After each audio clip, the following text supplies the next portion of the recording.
Okay, we are explaining how to put the handlebar neck onto the bike.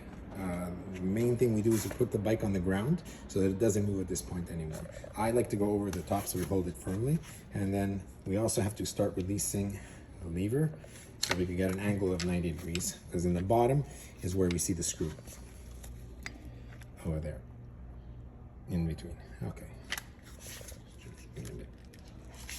So then we start releasing the screw. Now at this point we don't want to shake the bike or move the bike too much. So we just take off the first screw. There we go. We don't need the first aluminum piece that came out.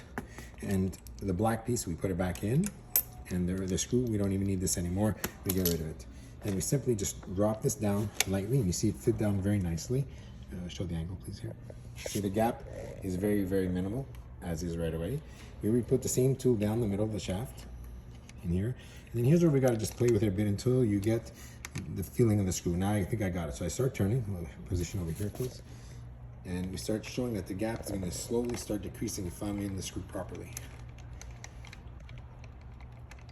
And we just keep turning until we close the gap.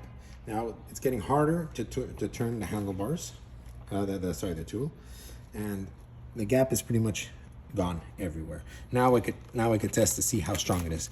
It's already firm. I could go maybe one little more turn if I can on the top, and then I'm pretty much done. I lock in the handlebar and position it well properly. Sorry, this is our EMX bike.